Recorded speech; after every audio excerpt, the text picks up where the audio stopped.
민주당이 한덕수 대행을 억지 탄핵하는 것을 보고 국익은 아랑곳하지 않고 이재명 대표 재판 전에 어떻게든 대선을 열어보려고 하는 속내가 국민 앞에 드러났다라고 생각합니다. 대외 신인도나 환율이 요동치는 상황에서 또 미 트럼프 체제가 대비해야 되는 그런 시기에 경험 많은 한덕수 대행 체제를 무너뜨렸습니다.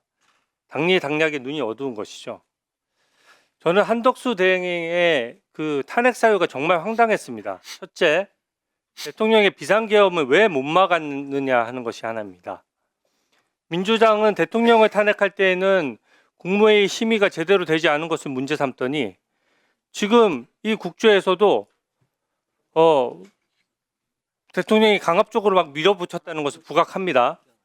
근데 한덕수 대행을 탄핵할 때에만 국무회의에서 왜 못 막았느냐, 이런 구실을 억지로 갖다 붙였습니다. 국무회의는 기본적으로 심의 절차고요. 의결을 하는 것도 아닌데 어떻게 막습니까?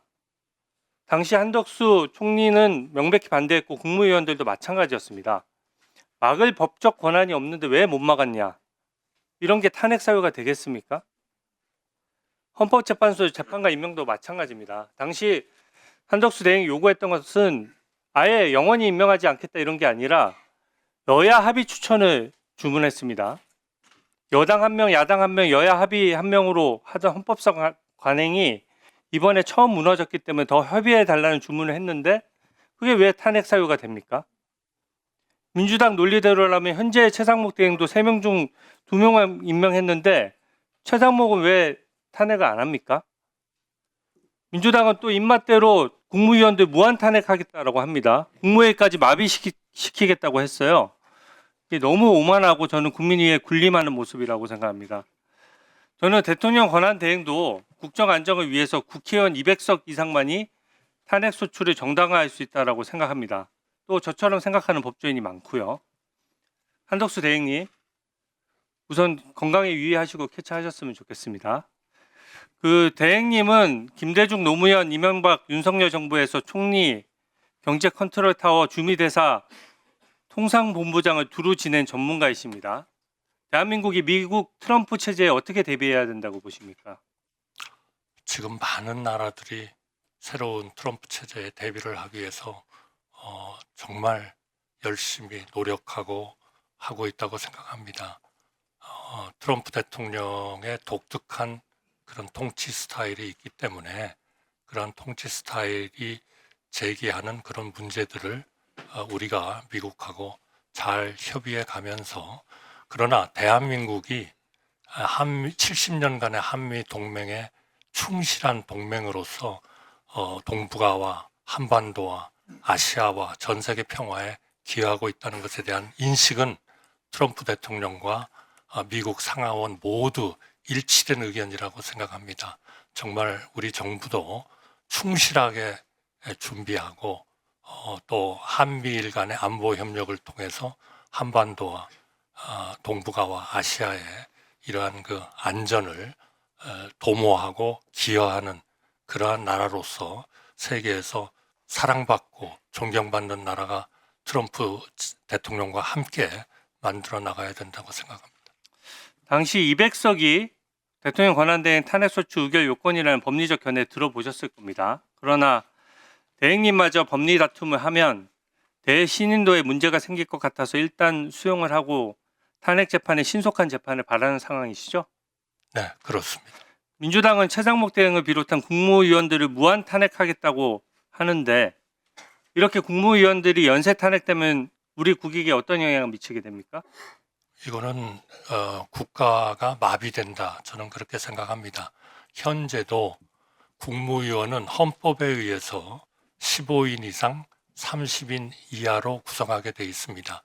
현재의 직무 정지를 받고 있는 법무부 장관님을 포함해서 국무위원은 16명의 숫자입니다. 여기에서 몇 명만 더 문제가 되면 바로 국무회의는 불능화되고 무력화돼서 우리 헌법에서 정하는 수많은 일들을 국가가 결정을 하지 못하는 상황이 되지 않겠나 하는 것을 걱정하고 있습니다. 윤석열 대통령의 비상계엄 당시에 총리께서는 강력히 반대하면서 국무회의를 꼭 소집해야 된다라고 해서 시간을 좀 끄셨고 그 자리에서도 명백히 반대하셨죠. 그렇습니다. 헌법재판관 임명과 관련해서는 대통령 권한대행으로서 어떤 검토를 거쳐서 왜 임명을 안 하시고 국회 협의를 먼저 요구하신 겁니까? 많은 전문가들과도 논의를 했고 또 야당과도 많은 논의를 했습니다.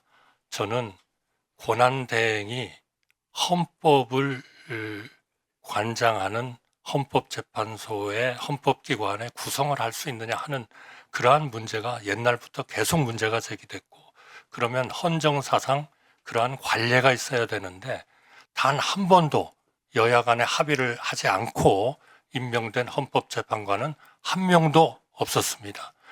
그렇기 때문에 여야가 머리를 맞대고 앉으면 못할 게 뭐가 있겠습니까?